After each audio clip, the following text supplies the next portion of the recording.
જય હિન્દ જય ભારત મિત્રો, સ્વાગત છે તમારું નવા વિડીયોની અંદર. આ વિડીયો છે એની અંદર આપણે ચર્ચા કરવાના છીએ કે ગુજરાતની અંદર હમણાં ટૂંક સમયની અંદર વસ્તી ગણતરી થવાની છે. હવે વસ્તી ગણતરીની અંદર જ્યારે પણ તમારા ઘરે ડેટા લેવા માટે આવે ત્યારે તમારે કયા કયા દસ્તાવેજ બતાવવા પડશે અને કયા પ્રકારના પ્રશ્ન વસ્તી ગણતરીની અંદર પૂછવામાં આવશે એની આપણા વિડીયોની અંદર સંપૂર્ણ ચર્ચા કરવાના છીએ. એ પહેલા જો તમે ચેનલની અંદર નવા છો તો ચેનલને સબસ્ક્રાઇબ જરૂરથી કરી દેજો. મિત્રો, વાત કરીએ તો ગુજરાતની અંદર વસ્તી ગણતરીનો જે પ્રથમ તબક્કો એટલે કે હાઉસિંગ લિસ્ટ છે એ 20 એપ્રિલ 2026 લઈ અને 19 મે 2026 દરમિયાન યોજાશે. આ પ્રક્રિયા સંપૂર્ણપણે ડિજિટલ હશે. આની અંદર તમને 33 પ્રશ્ન છે એ પૂછવામાં આવશે અને નાગરિક પોર્ટલ દ્વારા જાતે પણ તમે પોતાની માહિતી છે એ આપી શકો છો. આ ગણતરી માટે ગણતરીકારોને વિશેષ તાલીમ અને 25,000 સુધીનું વેતન પણ આપવામાં આવશે. મિત્રો, વાત કરીએ તો ભારતની અંદર 15 વર્ષના ગાળા પછી વસ્તી ગણતરીનો પ્રારંભ થયો છે. એટલે કે આજથી 15 વર્ષ પહેલા વસ્તી ગણતરી થઈ હતી અને હવે 15 વર્ષ પછી આ વસ્તી ગણતરીનો પ્રારંભ છે એ થયો છે, જે દુનિયામાં આ પ્રકારની સૌથી મોટી કવાયત છે. કારણ કે આપણા દેશની વસ્તી સૌથી મોટી છે, એટલા માટે વસ્તી ગણતરી કરવી એ પણ એક ચુનૌતીભર્યું કામ છે. મિત્રો, વાત કરીએ તો અલગ અલગ 2 તબક્કાની અંદર વસ્તી ગણતરી થવાની છે અને આ કવાયત જે છે એ સપ્ટેમ્બર મહિના સુધી ચાલવાની છે. આની અંદર 30 લાખ જેટલા કર્મચારી જોડાવાના છે અને દેશની દરેક વ્યક્તિને નોંધણી કરી તેના ડેટા તૈયાર કરવાના છે. હવે અમુક લોકો જોબ કરે છે, અમુક લોકો ઘરે નથી હોતા. એવામાં જો તમે વસ્તી ગણતરી માટે તમારી ઘરે જે કર્મચારી આવે એને તમે માહિતી ન આપી શકો તો સરકાર દ્વારા એક પોર્ટલ પણ જાહેર કરવામાં આવ્યું છે કે જેની અંદર તમે જાતે જ બધી માહિતી ભરી અને વસ્તી ગણતરી માટે ડેટા તમે આપી શકો છો. એ પણ આપણે આ વિડીયોના અંતમાં જોઈશું કે કેવી રીતે કયા પોર્ટલની મદદથી તમે જાતે જ તમારું ડેટા ફિલઅપ કરી શકો છો. મિત્રો, વાત કરીએ તો દરેક વસ્તી ગણતરી વખતે લોકોને ઘણા બધા સવાલ પૂછવામાં આવે છે અને આ વખતે 33 સવાલોનું લિસ્ટ સરકાર દ્વારા રજૂ કરવામાં આવ્યું છે. હવે આ 33 સવાલ શું છે એ તમારે ધ્યાનમાં રાખવાના છે અને અત્યારથી તમારે આ સવાલ ડાયરીમાં નોંધી લેવાના છે. એટલે જ્યારે પણ વસ્તી ગણતરી માટે કોઈ પણ કર્મચારી તમારી ઘરે આવે ત્યારે તમે 5-10 મિનિટમાં એને બધું ડેટા આપી દો.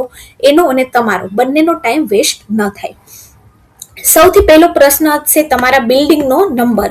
તમે કઈ જગ્યાએ રહો છો, તમે જે ઘરમાં રહો છો તે ઘરનો નંબર, ઘરનું ભોયતળિયું કઈ સામગ્રીનું બનેલું છે એટલે કે ટાઇલ્સનું છે, કાચું છે, સિમેન્ટનું બનેલું છે, કેવું છે. ઘરની જે દિવાલ છે એ શેની બનેલી છે, દિવાલો ઈંટોની બનેલી છે, પ્લાસ્ટરની બનેલી છે કે પછી દિવાલો છે એ લીપણની બનેલી છે. ત્યારબાદ ઘરની જે છત છે એ શેની છે, કોન્ક્રીટની છે કે કાચી છે. જનરલી શહેરી વિસ્તારની અંદર અને હવે ગામડાની અંદર પણ કોન્ક્રીટની બનેલી હોય, અમુકને કાચી નળિયાવાળી હોય તો એ પ્રમાણે માહિતી આપવાની હોય છે. ત્યારબાદ ઘરનો ઉપયોગ, ઘરની સ્થિતિ કેવી છે, પાકું ઘર છે, કાચું ઘર છે, પરિવારની અંદર કેટલા સભ્યો છે, ઘરમાં સામાન્ય રીતે કેટલા સભ્યો હોય છે. એટલે કે પરિવારમાં 5 સભ્યો હોય પરંતુ 2 દીકરો અને દીકરી જે છે એ વિદેશમાં રહેતા હોય તો પરિવારના તો 5 સભ્ય થાય પરંતુ ઘરમાં રહેનારા લોકોની સંખ્યા 3. પરિવારના જે સૌથી વડા છે એનું નામ શું છે, એ સ્ત્રી છે કે પુરુષ છે, જે વડા છે એ પોતાની જાતિ કઈ છે, સામાન્ય છે, અનુસૂચિત જાતિ છે, જનજાતિ છે કે ઓબીસી છે. ઘરના માલિકીની સ્થિતિ કેવી છે, ઘરની અંદર કેટલા રૂમની સંખ્યા છે. ત્યારબાદ ઘરની અંદર પરણિત યુગલો છે એ કેટલા છે, પીવાના પાણીના સ્ત્રોત માટે પાણી ક્યાંથી આવે છે, પાણીની ઉપલબ્ધતા કેવી છે, જેમ કે બોર છે, કુવેથી ભરવા જાઓ છો કે કેવી રીતે તમે ડંકીથી પાણી સીંચો છો, વીજળીનો સ્ત્રોત કેવો છે, વીજળી તમારા ઘરની અંદર સોલારથી તમે વાપરી રહ્યા છો કે પછી ગુજરાતનું જે પીજીવીસીએલ કે કઈ વીજળી તમારા ઘરની અંદર ઉપલબ્ધ છે. શૌચાલયની ઉપલબ્ધતા એટલે કે ઘરની અંદર શૌચાલય છે કે નથી, શૌચાલયનો પ્રકાર કેવો છે, પછી જે ગંદુ પાણી ઘરમાં છે એના નિકાલ માટેની વ્યવસ્થા કેવી છે, બાથરૂમની ઉપલબ્ધતા છે કે નહીં, ગેસ કનેક્શનની અંદર તમારી પાસે એલપીજી છે કે પીએનજી કનેક્શન છે, રસોઈનું મુખ્ય ઈંધણ શું છે, ચૂલા ઉપર રાંધો છો, ગેસ ઉપર રાંધો છો કે કેવી રીતે રાંધો છો, ઘરની અંદર રેડિયો, ટ્રાન્ઝિસ્ટર કે ટીવી કોઈ પણ પ્રકારના ઉપકરણ છે કે નહીં, ઇન્ટરનેટની સુવિધા ઘરની અંદર છે કે નહીં,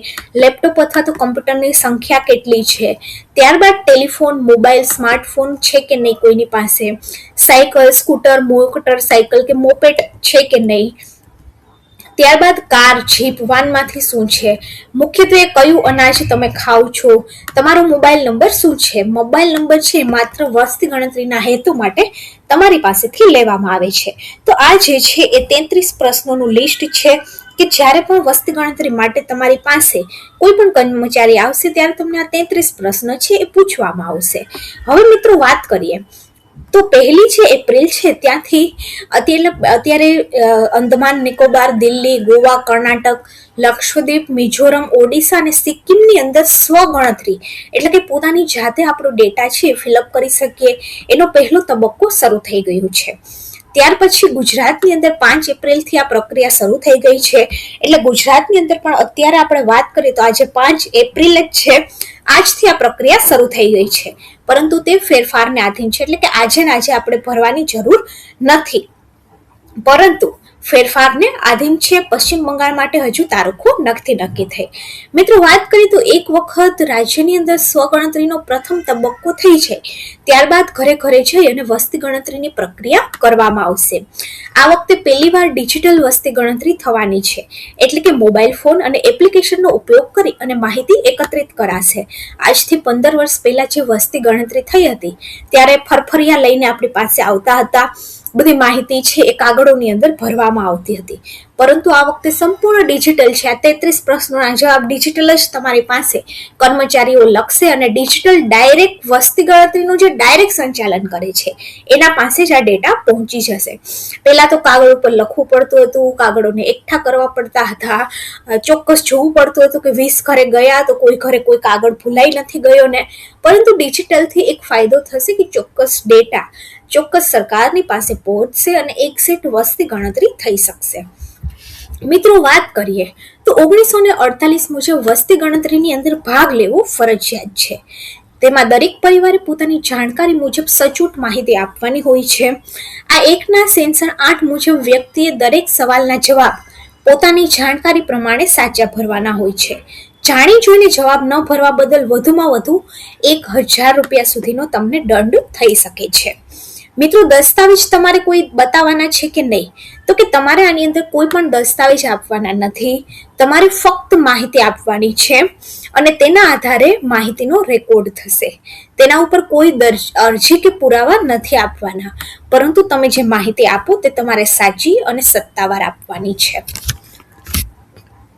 મિત્રો આપણે વાત કરી એમ પ્રથમ તબક્કાની અંદર 33 પ્રશ્ન છે એ પૂછવામાં આવશે, જેનું લિસ્ટ આપણે આગળ જોયું. હવે પ્રથમ તબક્કો પૂરો થશે ત્યારબાદ બીજો તબક્કો શરૂ થશે. બીજા તબક્કાની અંદર તમારું નામ, ઉંમર, ત્યારબાદ તમારી લિંગ, તમે પરણિત છો કે અપરણિત, તમારી જાતિ, ધર્મ, શિક્ષણ, ભાષા, વિકલાંગતા, માઇગ્રેશન એટલે ગુજરાતમાંથી રાજસ્થાનમાં ગયા હોય, રાજસ્થાનમાંથી પંજાબમાં, એને માઇગ્રેશન કહેવામાં આવે છે. તમારો વ્યવસાય શું છે, પરણિત મહિલાઓને કેટલા સંતાન છે, આ બધી વિગતો છે, ડિટેલિંગ માહિતી છે એ બીજા તબક્કાની અંદર તમારી પાસેથી એકત્રિત કરવામાં આવશે. હવે મહત્વની વાત એ છે કે કોઈ પણ કર્મચારી તમારી ઘરે આવે ત્યારે કદાચ તમે ઘરે ન હોય તો તમે સ્વગણતરીની અંદર પણ ભાગ લઈ શકો છો. હવે સ્વગણતરી શું છે, તો કે સ્વગણતરી માટે તમે મોબાઈલ નંબર અને બીજી વિગતનો ઉપયોગ કરી se.cens.gov.in આ પોર્ટલ પર માહિતી ભરી શકો છો અને એક ઘર માટે માત્ર એક જ મોબાઈલ નંબર તમે વાપરી શકો છો. હવે કેવી રીતે તમારે આની અંદર ડેટા ભરવાના, તો સૌથી પહેલા તો આપણે જે આ વેબસાઇટની વાત કરીએ એના ઉપર જવાનું છે. ત્યારબાદ તેમાં મોબાઈલ નંબરનો ઉપયોગ કરી લોગિન કરવાનું છે. ત્યારબાદ નકશા અને સ્થાન ઓળખી પરિવારની વિગત ભરવાની છે અને માહિતી સબમિટ કરવાની છે. માહિતી સબમિટ થશે એટલે તમને એક SE ID કોડ મળશે અને વસ્તી ગણતરીકારના ફિલ્ડ વિઝિટ ઉપર આવે ત્યારે તેમને તમારે SEID કાર્ડ આપવાનો છે અને તમારા ડેટાની એ પુષ્ટિ કરશે ને વસ્તી ગણતરીમાં તમારો સમાવેશ થશે. એટલે કે તમે સેલ્ફ ગણતરી કરશો ત્યારબાદ જ કર્મચારી તમારી ઘરે આવશે ત્યારે તમારે ખાલી એને આઈડી આપી દેવાનું છે. એટલે એ જે આઈડી છે એને કન્ફર્મ કરશે એટલે તમારા વસ્તી ગણતરીના ડેટાની પુષ્ટિ થઈ જશે. આ પ્રક્રિયા માટે સરકારે જે આ વેબસાઇટ છે એના ઉપર એક યુઝર ગાઈડન્સ પણ મૂકેલી છે. સ્વગણતરીની પ્રક્રિયામાં તમે તમારી સગવડ પ્રમાણે માહિતી દાખલ કરી શકશો, જેથી ઘણો સમય બચશે અને વસ્તી ગણતરીના કામનો બોજ પણ ઘટી જશે. સ્વગણતરી છે એ ફરજિયાત નથી, પરંતુ સ્વગણતરીની માહિતી ઓનલાઈન નહીં ભરી શકે, ફિલ્ડ વિઝિટ દરમિયાન તેને આવરી લેવામાં આવશે. મિત્રો, વાત કરીએ તો એક તો સ્વગણતરીની અંદર તમારે તમારું ઘર કેવી રીતે શોધવાનું, તો કે સ્વગણતરી પોર્ટલ ઉપર તમે ડ્રોપડાઉન મેનુમાં તમારું રાજ્ય અથવા તો તમારું જે કેન્દ્ર શાસિત પ્રદેશ છે એ સિલેક્ટ કરી જિલ્લો સિલેક્ટ કરવાનો અને પિનકોડ તમે નાખશો એટલે તમને તમારા ગામ વિસ્તારની બધી લેન્ડમાર્કની વિગત દેખાશે. એ લેન્ડમાર્ક છે એક નકશો તમને દેખાશે જેમાં તમારે રહેઠાણનો સચોટ માર્ક કરી દેવાનું તમારે રહેશે. બરાબર મિત્રો, વાત કરીએ તો વસ્તી ગણતરીનું જે સ્વગણતરી માટેનું જે પોર્ટલ છે એ 15 ભાષાની અંદર ઉપલબ્ધ છે અને કુલ 16 ભાષાને સપોર્ટ કરે છે. પોર્ટલ ઉપર સ્વગણતરી માટે માહિતી અપલોડ કરવા માટે ઇન્ટરનેટ કનેક્શન ચાલુ હોવું જરૂરી છે અને તેમાં સ્વગણતરી કર્યા પછી ઇન્યુમેરેશન માટે તમારા ઘરની મુલાકાત પણ લેશે. એકવાર કર્મચારી મુલાકાત લે ત્યારે તમારે SEID જે જનરેટ થઈ ગયો હોય તે આપવાનો, તેનાથી વેરિફિકેશન થશે અને જો કોઈ માહિતી ખૂટતી હશે તો એ તેના દ્વારા ઉમેરી દેવામાં આવશે અને ફાઇનલ અપલોડ કરવામાં આવશે. એકવાર ફાઇનલ અપલોડ થઈ જાય ત્યારબાદ જો ભૂલમાં ધ્યાનમાં આવે તો તમારે એને જાણ કરવાની છે અને ડેટા ફાઇનલ કરી અપલોડ કરતા પહેલા ઇન્યુમેરેશનની અંદર આ વિગત તમારે સુધારવાની છે. મિત્રો, વાત કરીએ તો આની અંદર ઘણા બધા પ્રશ્ન છે, જેમ કે ઘણા બધા લોકો ભાડાના મકાનમાં રહે છે પરંતુ માલિકીનું મકાન બીજે ક્યાંક છે, તો માલિકીનું મકાન સિલેક્ટ કરવાનું. તો આવી સ્થિતિની અંદર તમારે ભાડે રહું છું એવું સિલેક્ટ કરી અને ભાડાનું મકાન સિલેક્ટ કરવાનું છે. દરેક રાજ્ય કેન્દ્ર શાસિત પ્રદેશની અંદર નોટિફાઈડ લિસ્ટ આપેલું છે. તમારે તમારી જાતિ એની અંદર ન હોય તો અન્ય જાતિ પસંદ કરવાની છે. તો આ હતું વસ્તી ગણતરી માટે 33 પ્રશ્નોનું લિસ્ટ. અને જો તમે સ્વગણતરી કરવા માંગતા હોય તો સ્વગણતરી તમારે કઈ વેબસાઇટ પરથી કરવાની એની માહિતી આપણા વિડીયોની અંદર જોઈ. ગુજરાતની અંદર મિત્રો વાત કરીએ તો 20 એપ્રિલથી પ્રથમ તબક્કો ચાલુ થવાનું છે. જો વિડીયો સારો લાગે તો વિડીયોને લાઈક કરી દેજો અને આપણી ચેનલ ગવર્મેન્ટ સાથીને સબસ્ક્રાઇબ જરૂરથી કરી દેજો.